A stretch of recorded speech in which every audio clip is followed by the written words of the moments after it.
CONH3 का example दिया था। यहाँ पर एंटिटी जो है वो पॉजिटिव एंटिटी है, पॉजिटिव एंटिटी है। और दूसरी बात आती है कि यहाँ पर कोबाल्ट का ऑक्सीडेशन नंबर +K3 है। NH3 का 0 होता तो 0 × 6 बराबर +K3, X बराबर +K3। नेक्स्ट बात आती है कि इसका नाम क्या होगा। कोई नाम बताएगा? अविनाश नाम बताओ। हेक्सा, हाँ एमीन, हाँ कोबाल्ट, DIN। हाँ, hexa amine, hexa amine cobalt third ion, cobalt third ion. Next बात करता हूँ इसके बाद में।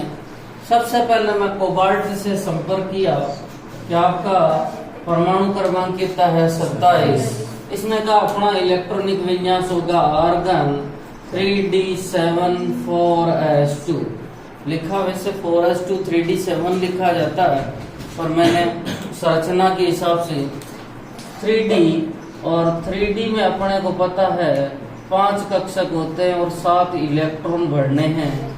ये मैं हुंड के नियमानुसार भर रहा हूँ। पहले एक है, उसके बाद में डबल किया है। 4s में कितने इलेक्ट्रॉन है? 2 इलेक्ट्रॉन, और 4p है वो खाली है। ये 4s है, ये 4p है, और ये 3d है। अब कोबाल्ट कौन सी ऑक्सीकरण अवस्था में है भैया? +K3। और आपको पता है +K3 है, मतलब कितने इलेक्ट्रॉन निकलेंगे? 3। कहाँ से निकले? 2 तो 4s से और 1 3d से। तो यहाँ पर हो जाएगा आर्गन 3d6 4s0, ठीक है। और 3d6 का मतलब है यहाँ पर 6 इलेक्ट्रॉन बच गए हैं, ठीक है। समझ में आ रहा है ना? ठीक है। और 4s खाली है और 4p भी खाली है। अब आपको पता है कि आने वाला लिगेंड कौन है भैया? NH3 प्रबल है कि दुर्बल है? प्रबल है, ठीक है। तो कह सकता हूँ NH3 के स्ट्रॉन्ग फील्ड लिगेंड सफल होने के कारण, ठीक है, सफल होने के कारण यह 3D कक्षक के इलेक्ट्रॉन का 3D कक्षक के इलेक्ट्रॉन का युग्मन करवा देता है। सिंपल सी बात है कि युग्मन करवा देता है, कि ये 3D कक्षक के इलेक्ट्रॉन का युग्मन करवा देता है। अब बात आती है कि सर युग्मन कैसे होगा, कि यहाँ पर कैसे स्थिति बनेगी। आपको पता है कि मुझे 3D के 2 कक्षक चाहिए। कितने कक्षक चाहिए भैया? 2, ठीक है। क्योंकि अपन जब भी इलेक्ट्रॉनिक विन्यास आता तो D2sp3 आता है। कौन सा आता है? D2sp3, ठीक है। अब देखो D2sp3 है तो मेरे को 2 कक्षक चाहिए। एक ये इलेक्ट्रॉन यहाँ चला जाएगा और ये इलेक्ट्रॉन यहाँ चला जाएगा, क्या सही है? ठीक है, ये इलेक्ट्रॉन। तो मैं कह सकता हूँ, देखो अब कॉम्प्लेक्स बना रहा हूँ CONH36 +K3, ठीक है। अब यहाँ पर ये होगा कि ये वाला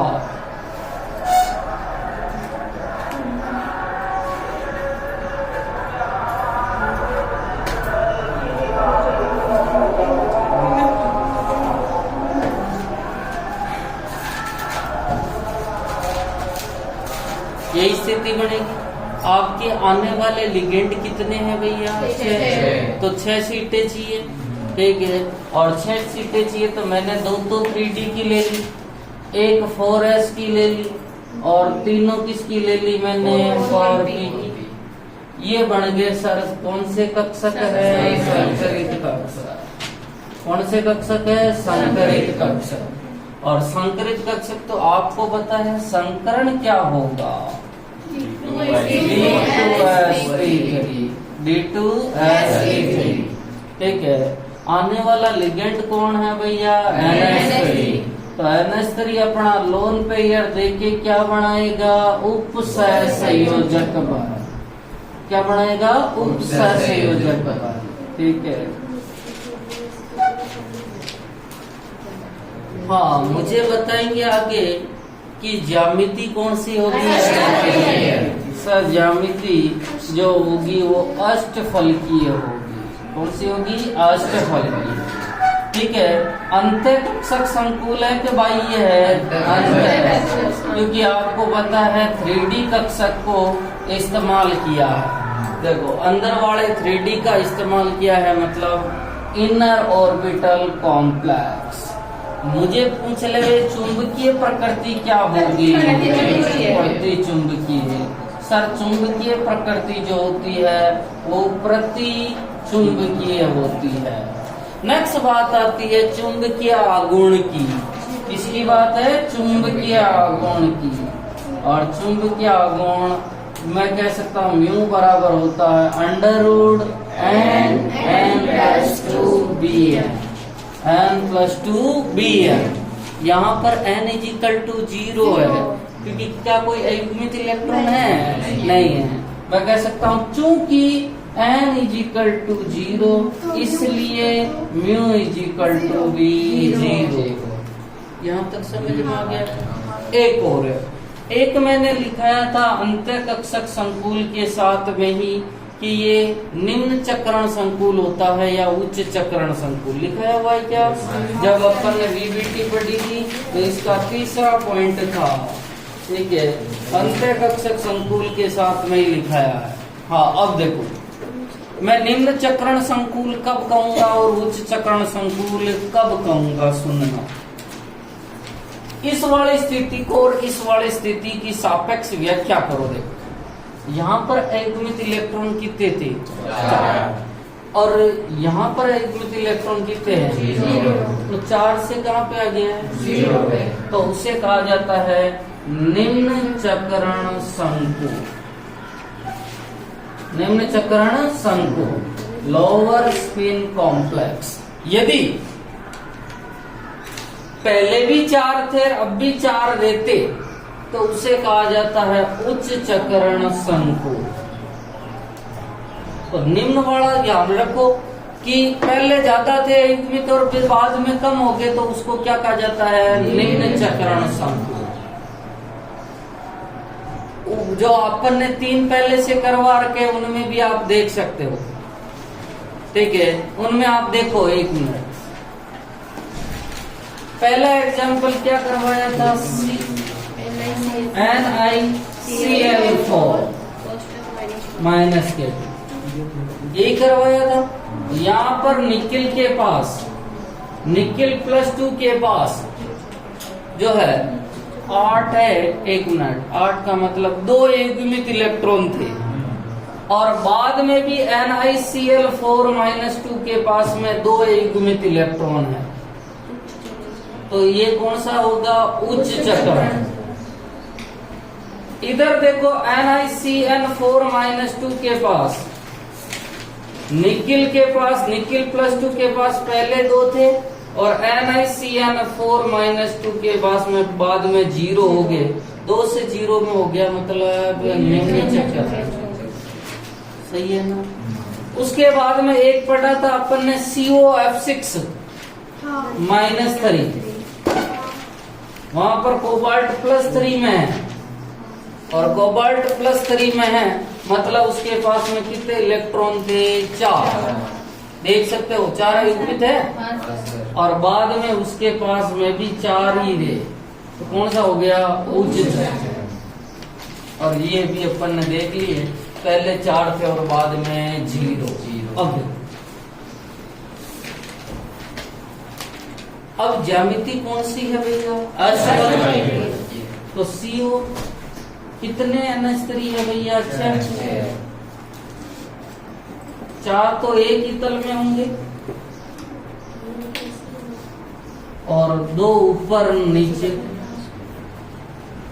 आप चाहते तो इनको उपसंयोजक बंध भी बना सकते हैं, और आप चाहते तो सहसंयोजक भी बना सकते हैं। दोनों ही स्थितियां सेम है। आपने उपसंयोजक बनाया वो भी सही है, सहसंयोजक बनाते हो वो भी सही है। ये सब क्यों सही है? अरे क्या दिक्कत है? ये बड़ा ये बड़ा क्यों नहीं है भाई? कहाँ दिक्कत आ रही है?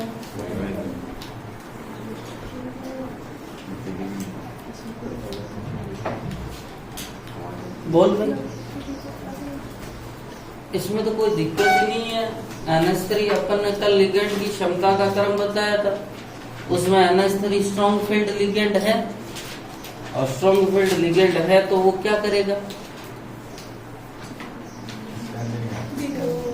युग्मन करवाएगा। भाई स्ट्रॉन्ग फील्ड लिगेंड का काम ही यही होता है कि युग्मन करा।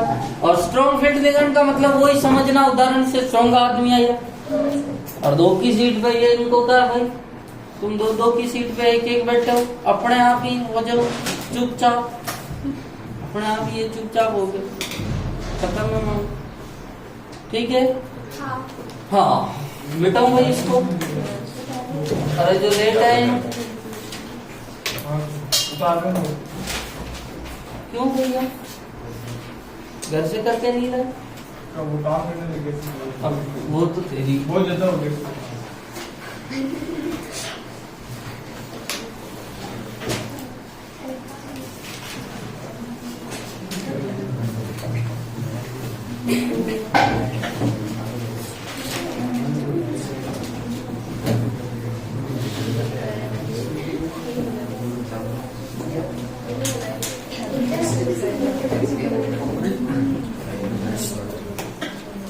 हाँ, अब बात करते हैं इसके बाद में। 1-2 एग्जाम्पल और है मेरे पास में, जिसमें 4 एग्जाम्पल जो मैंने अभी बताए हैं ये तो वेरी वेरी इंपॉर्टेंट है। यदि बोर्ड में क्वेश्चन पूछा जाता है तो 99% इन 4 ही एग्जाम्पल से पूछा जाता है। NiCl4-2, NiCN4-2, ठीक है, COF6-3 और CONH3 6+3, इनसे पूछा जाता है। अब 1% में कुछ दूसरे वाले भी हैं, उनका भी जिक्र करते हैं, क्योंकि अपनी बुक में इन चारों को फुली जो है बता रखा है, इनका फुल जो है डिस्क्रिप्शन बता रखा कि इनमें क्या होता है और जो अपन ने पढ़ा हुआ। अब उसके बाद में है एक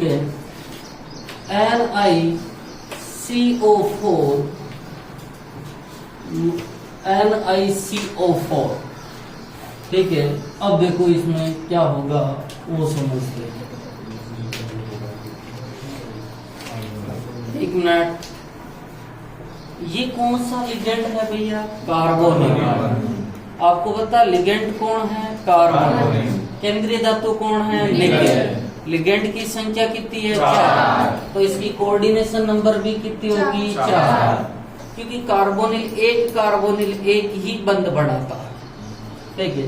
एंटिटी कौन सी है भैया? ठीक है। XCO का क्या होता है? 0। तो 0 × 4 बराबर 0, तो X बराबर क्या हो जाएगा? 0, क्योंकि ये राशि क्या हो गई? 0, तो X बराबर क्या हो जाएगा? 0। नेक्स्ट बात करते हैं कि सर इसका नाम क्या होगा? हाँ, नाम कोई बच्चा बताना चाह रहा? कार्बोनिल और निकल 0, टेट्रा कार्बोनिल निकल 0।